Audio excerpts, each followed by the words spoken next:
दोस्तों, जीवन में इन 3 जगह पर दान कभी मत करना, वरना धन और धर्म दोनों चले जाएंगे। दोस्तों, इसे समझ लिया तो आपका पैसा कभी व्यर्थ नहीं जाएगा और ना जीवन में कभी आपका पतन होगा।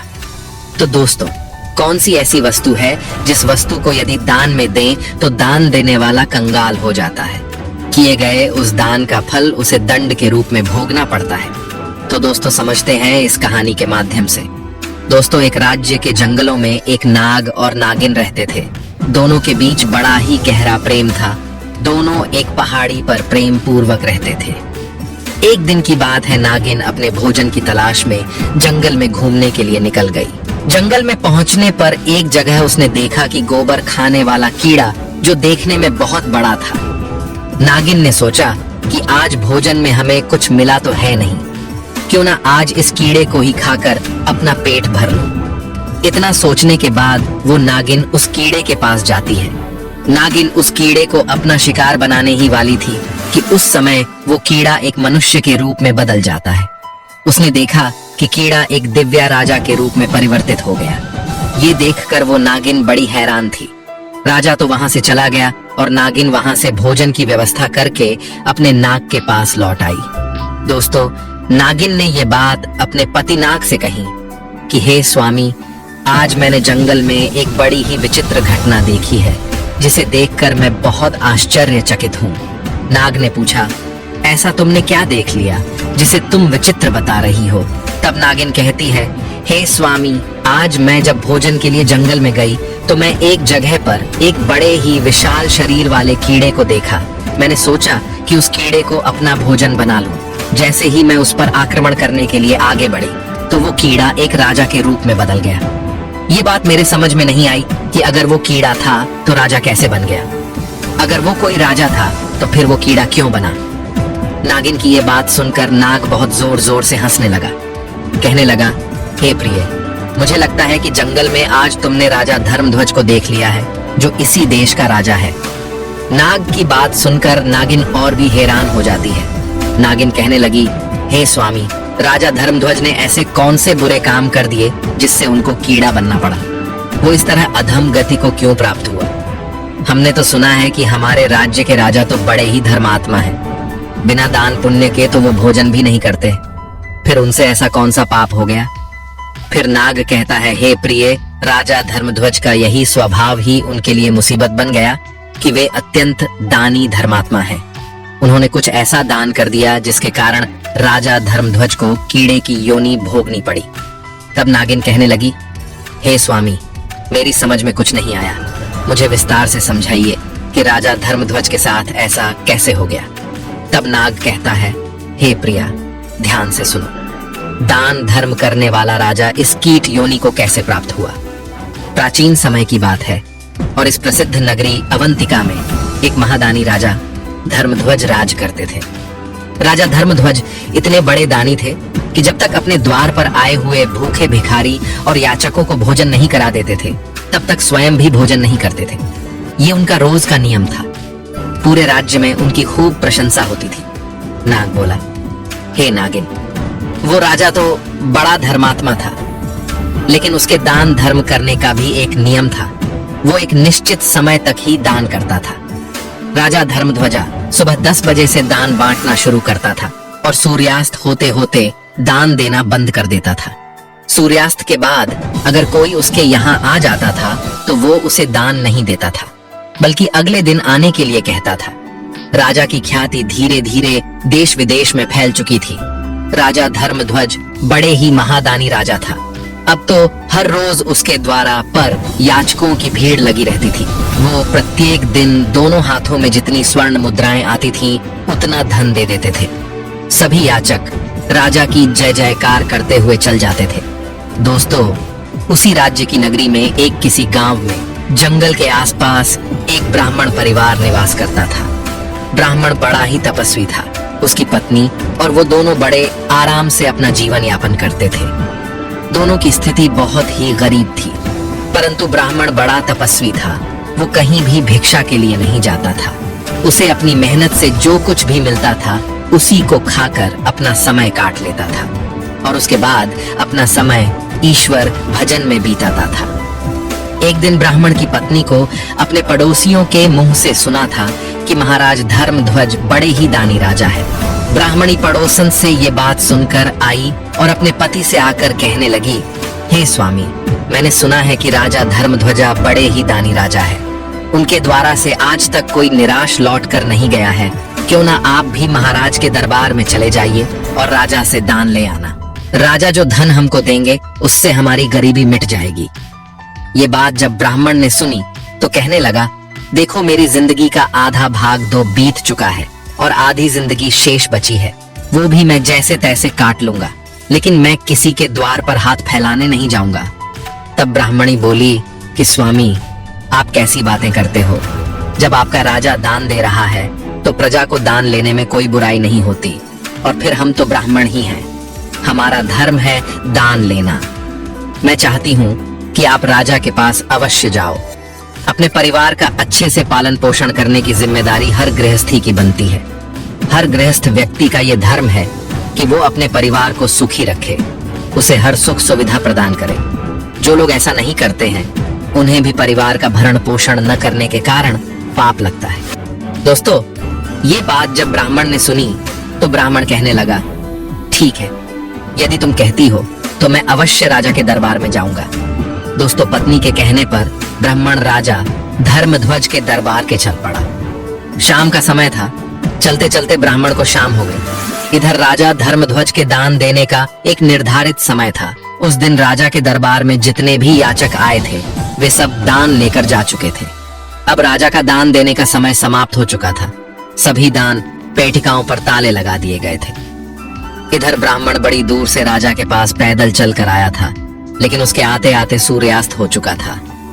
अब राजा ने दान देना बंद कर दिया, लेकिन अपनी दान पेटिका बंद करके राजमहलों को ले जाई जा रही थी। उस समय रास्ते में ब्राह्मण उनके मार्ग में आ जाता है और कहने लगा, हे महाराज, मैंने सुना है आप हर दिन गरीबों को दान देते हो। मैं भी एक गरीब ब्राह्मण हूँ और काफी दूर से चलकर पैदल आपके द्वार पर आया हूँ। कृपया मुझे भी दान दीजिए। सूर्यास्त के बाद अपने पास एक ब्राह्मण को आया देखकर राजा ने कहा, हे ब्राह्मण देव, मुझे क्षमा करना। मेरा एक नियम है कि मैं सूर्यास्त के बाद दान देना बंद कर देता हूँ। आप मेरे पास सूर्यास्त के बाद आए हो, अब आप वापस लौट जाइए और सुबह मेरे पास आना, तब मैं आपको दान दूंगा। कल जब आप मेरे पास आओगे तो मैं आपको आज का भी और कल भी दोनों दिन का दान दूंगा। इस समय मैं दान पेटिकाओं पर ताला लगा चुका हूँ, अब मैं आपको दान नहीं दे सकता। ब्राह्मण थोड़ा जिद्दी स्वभाव का था, तपस्वी था, राजा से परिचित नहीं था, तो कहने लगा, हे महाराज, मुझे आज ही दान दे दीजिए, मैं कल तक इंतजार नहीं करूंगा। रोज रोज दान लेने के लिए आपके यहाँ मैं नहीं आ सकता। जब राजा ने ये बात सुनी तो राजा को क्रोध आ गया, परंतु राजा ने उस व्यक्ति को ब्राह्मण समझकर राजा ने फिर उसको समझाया कि ब्राह्मण देव, तुम्हें कल ही दान लेने के लिए आना पड़ेगा। मैं तुम्हें कल ही दान दे सकता हूँ, आज दान नहीं दे सकता। फिर ब्राह्मण बोला कि नहीं महाराज, मैं दान केवल आज ही लूंगा, कल मैं आपके पास नहीं आऊंगा। ये बात राजा को कुछ अच्छी नहीं लगी। राजा क्रोध में आया और क्रोधित होकर राजा ने वहां कुछ घोड़ों की लीद पड़ी थी, क्योंकि राजा चलते चलते घोड़ों के अस्तबल के पास आ पहुंचा था। वही एक जगह घोड़े की लीद पड़ी थी। राजा ने देखा कि ब्राह्मण आज ही दान लेने की जिद कर रहा है, तो दान के रूप में राजा ने घोड़े की लीद उठाकर ब्राह्मण की कमंडल में डाल दी। उसकी दोनों मुट्ठी में जितनी लीद आई उतनी लीद उठाकर ब्राह्मण को देने लगा। ब्राह्मण ने भी सम्मान से अपना जो भिक्षा पात्र था वो आगे कर दिया। राजा ने ब्राह्मण की कमंडल में लीद डाल दी। ब्राह्मण उस लीद को लेकर सह सम्मान से अपने घर की ओर चल देता है। घर पर उसकी पत्नी इंतजार कर रही थी कि आज तो मेरे पति राजा से दान लेकर आते होंगे।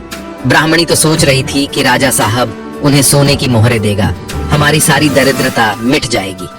दोस्तों, उधर जब ब्राह्मण को आता देखा तो ब्राह्मण की पत्नी बड़ी प्रसन्न होती है और ब्राह्मण से कहने लगी कि हे पतिदेव, आज महाराज ने आपको कितना दान दिया है। मैं आपसे कहती थी ना कि महाराज के दरबार में जाओ, महाराज हमारी गरीबी मिटा देंगे।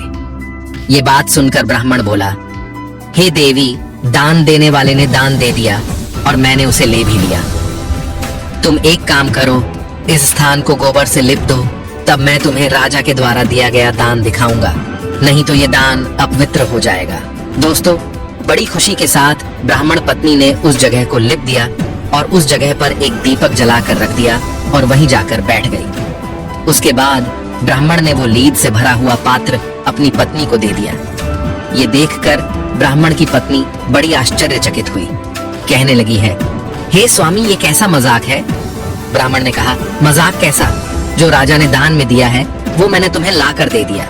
अब तो दोस्तों ब्राह्मण की पत्नी बड़ी दुखी हुई कि राजा ने लीद का दान दिया है। क्या राजा के घर में धन की कमी हो गई?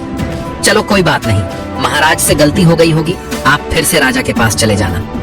दोस्तों ब्राह्मण बड़ा स्वाभिमानी था। वो कहने लगा कि नहीं प्रिय, अब मैं महाराज के दरबार में कदापि नहीं जाऊंगा। दोस्तों उस दिन के बाद ब्राह्मण कभी राजा के पास दान मांगने नहीं गया। जैसे तैसे वो अपने जीवन को बिताने लगा। अपनी घास फूस की कुटिया में ब्राह्मण रह रहा था और धीरे धीरे अपना समय निकाल रहा था। दोस्तों ब्राह्मण ने उस लीद को अपने घर के द्वार पर रख दिया। तो दोस्तों दान का जो फल होता है वो दाने करने वाले को 1000 गुना होकर वापस मिलता है। यदि आपने अपने जीवन में किसी चीज का दान किया है तो परलोक में उसका फल हजारों लाखों गुना बढ़कर मिलता है। राजा ने जो लीद का दान किया था वो लीद भगवान की कृपा से दिन दूनी रात चौगुनी बढ़ने लगी। ब्राह्मण के घर के द्वार पर धीरे धीरे लीद का एक पहाड़ सा बनता चला गया। लीद का वो ढेर बढ़ते बढ़ते बहुत बीच में हो गया। जैसे ब्याज की दर धीरे धीरे बढ़ती चली जाती है, इसी तरह राजा के दान का फल बढ़ता जा रहा था। कुछ ही समय में वो एक विशाल टीला सा बन गया था।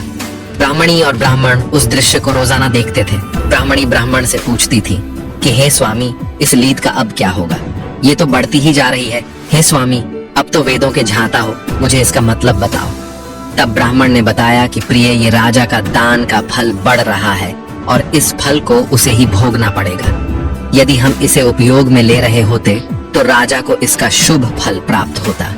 अब जबकि ये हमारे किसी काम की नहीं है तो इसका परिणाम अब राजा को ही भोगना पड़ेगा। ये बात सुनकर के ब्राह्मणी बड़ी सोच में पड़ जाती है और धीरे धीरे समय बीतता चला जाता है। उस लीद का पहाड़ काफी बड़ा हो गया था। 20-25 वर्ष गुजर गए थे। एक दिन की बात है, राजा धर्मध्वज वन में शिकार करने के लिए जाता है, परंतु राजा धर्मध्वज को कहीं कोई आखेट नहीं मिलता है।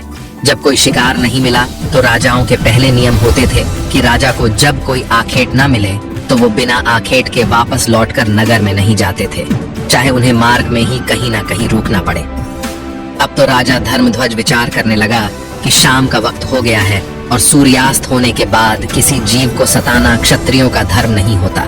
इसलिए अब हमें आखेट के लिए वन में आगे नहीं जाना चाहिए और यही किसी स्थान पर ठहर जाना चाहिए। अब तो राजा उस जंगल में ही अपने ठहरने का स्थान ढूंढने लगता है। ढूंढते ढूंढते वो उसी ब्राह्मण के घर पहुंच जाता है जिसे राजा ने 20-25 वर्ष पहले लीद का दान किया था। लेकिन राजा उस घटना को भूल चुका था।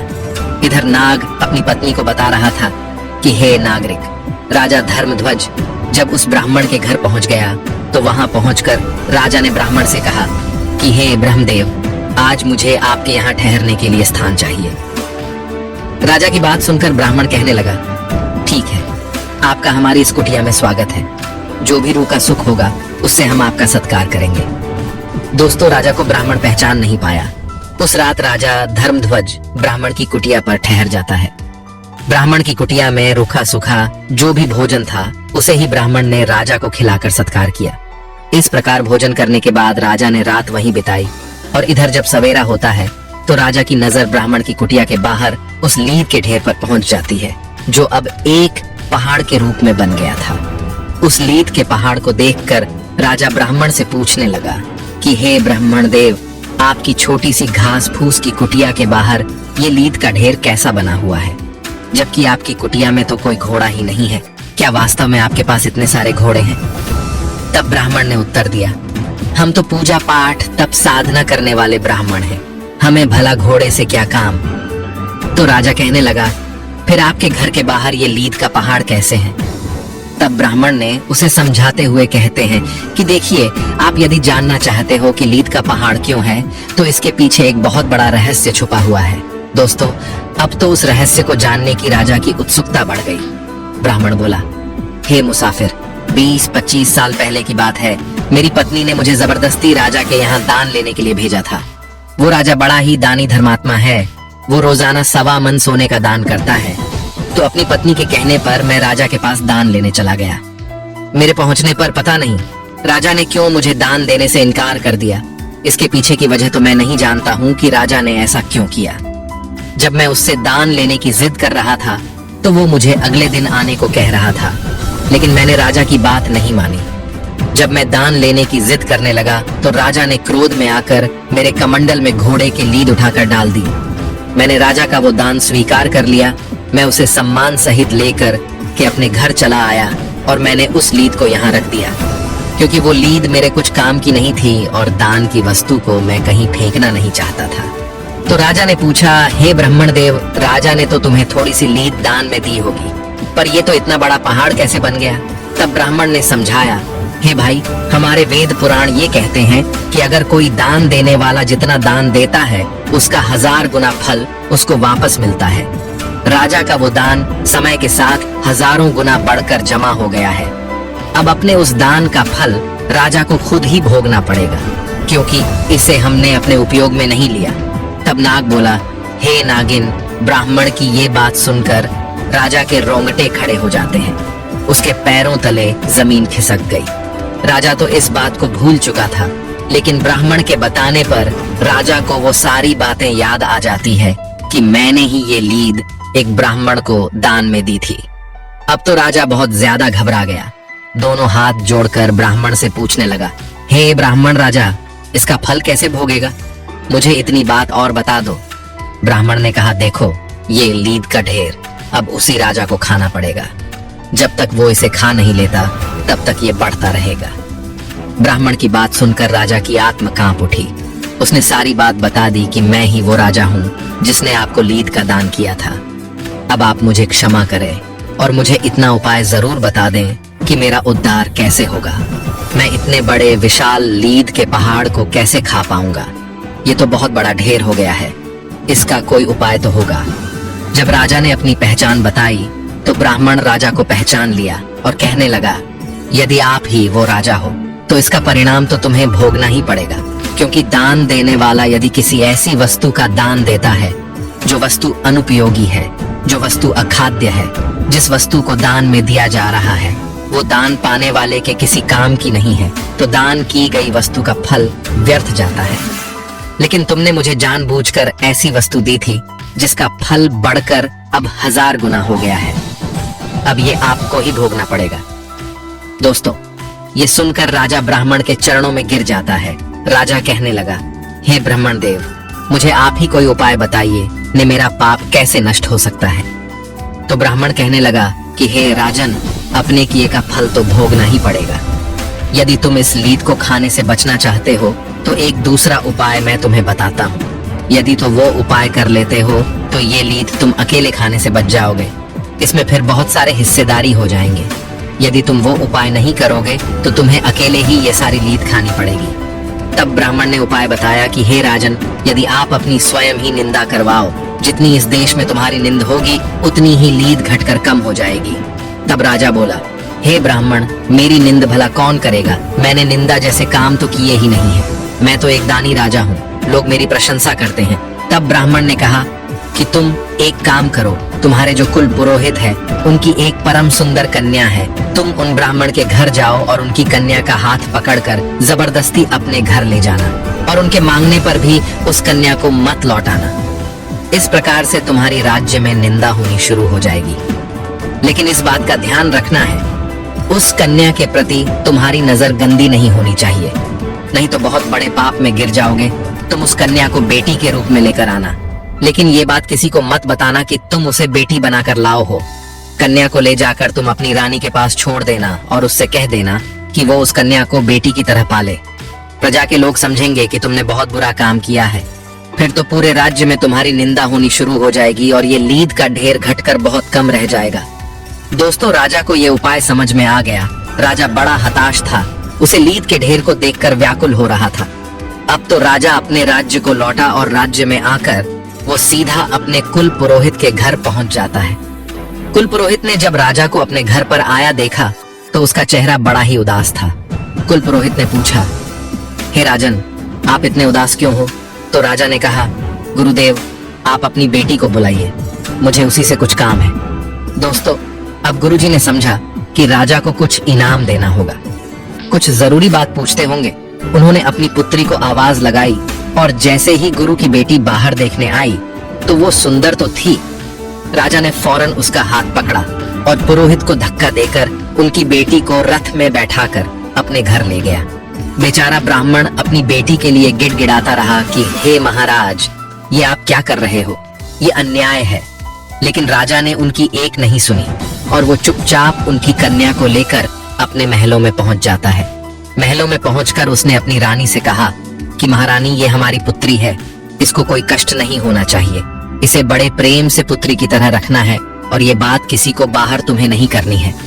रानी ने पूछा भी कि महाराज, तुम इसे लेकर क्यों आए हो, ये तुम्हारे गुरु की बेटी है।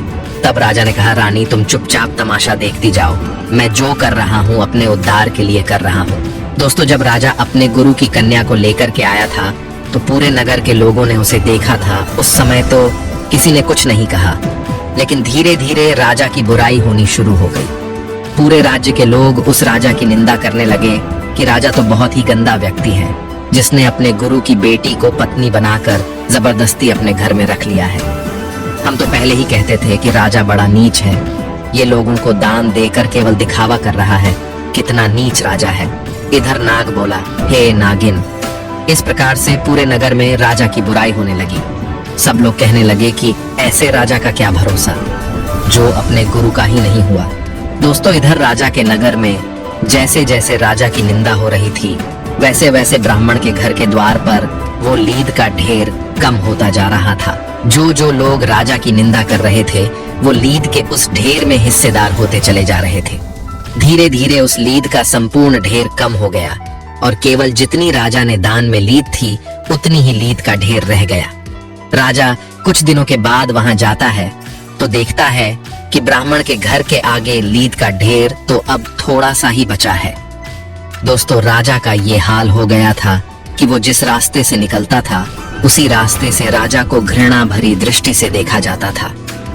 एक दिन राजा जब उस ब्राह्मण के द्वार पर पहुंचा है तो उसने देखा कि लीद का ढेर सिर्फ उतना ही रह गया था जितना कि उसने दान किया था। ये देखकर राजा बड़ा खुश होता है। वो एकदम से ब्राह्मण के चरणों में गिर पड़ा और बोला, हे ब्राह्मण देव, आपने पहाड़ जैसी लीद का ढेर तो खत्म करवा दिया। जिन जिन लोगों ने मेरी निंदा की होगी, उनके हिस्से में वो लीद चली गई होगी, लेकिन ये थोड़ी सी शेष रह गई है।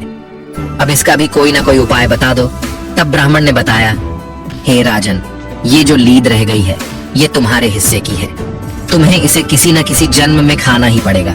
तुम्हें इसे खाने के लिए किसी जन्म में कीट की योनि धारण करनी पड़ेगी।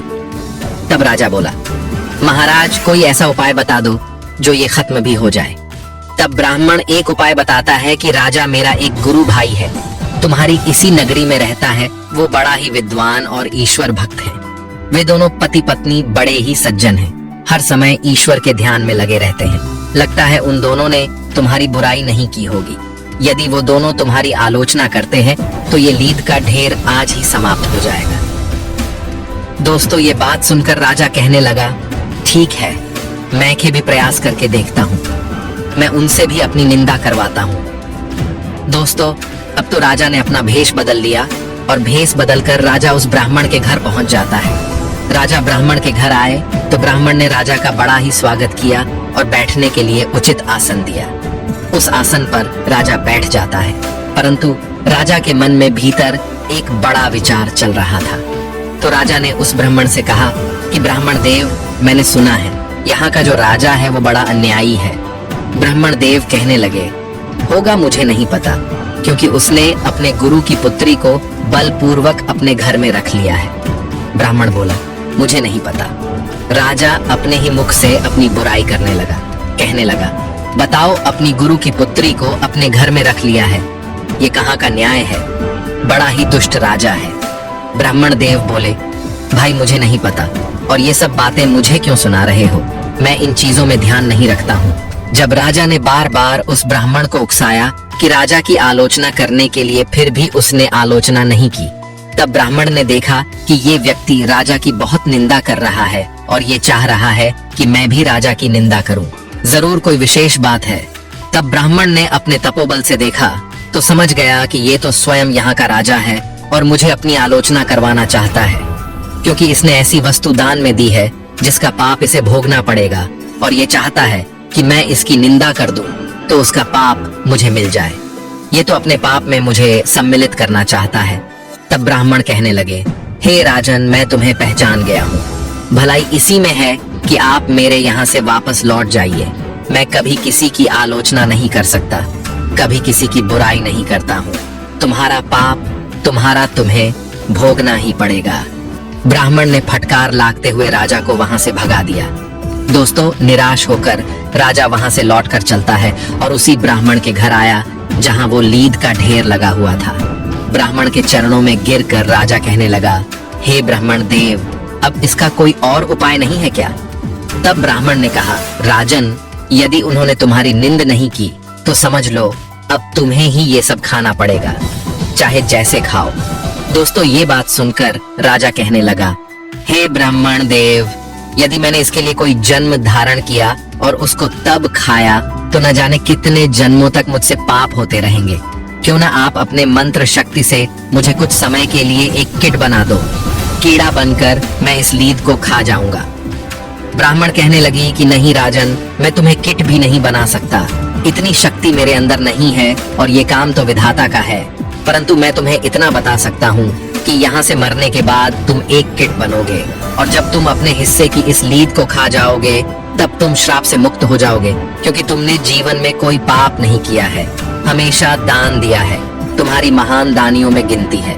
तुमने हमेशा भूखे गरीबों को दान लुटाया है, तुम्हारी महान दानियों में गिनती थी।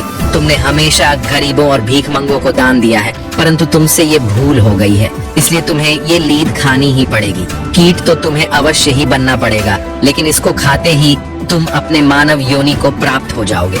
दोस्तों, इधर नाग अपनी नागिन को सुनाता है कि हे प्रिय, कुछ दिनों के बाद राजा धर्मध्वज की मृत्यु हो जाती है, और मृत्यु के बाद उस गोबर खाने वाले कीड़े के रूप में जन्म मिलता है, और जिस जगह पर वो लीद पड़ी हुई थी उसी जगह पर वो कीड़ा जाकर लीद खाने लगता है। धीरे धीरे कई वर्षों में उस लीड को वो किट खा जाता है। लीद को खाते खाते वो कीड़ा बहुत बड़ा हो जाता है। खाते खाते उसने अपने हिस्से की सारी लीद समाप्त कर दी, बस थोड़े बहुत गण शेष रह गए थे। एक दिन वो कीड़ा उन्हीं कणों को खा रहा था, तो इधर नाग अपनी नागिन से कहता है कि हे नागन, तभी तुम्हारी नजर उस कीड़े पर पहुंच जाती है। उसे देखकर तुमने समझा कि मुझे भोजन मिल गया। जैसे ही तुमने उस पर आक्रमण करना चाहा, वो अपने हिस्से की सारी लीद खाकर समाप्त कर चुका था। उस समय उसका पाप नष्ट हो जाता है और वो मनुष्य रूप में प्रकट हो जाता है, और दिव्य देह पाकर वो स्वर्ग को चला जाता है। नाग बोला, हे नागिन, जरूर तुमने इस राजा धर्मध्वज को देख लिया होगा, जिसने क्रोध में एक ब्राह्मण को लीद दान में दे दी थी, जिसके कारण वो एक कीड़े की अधम योनि में पैदा हुआ।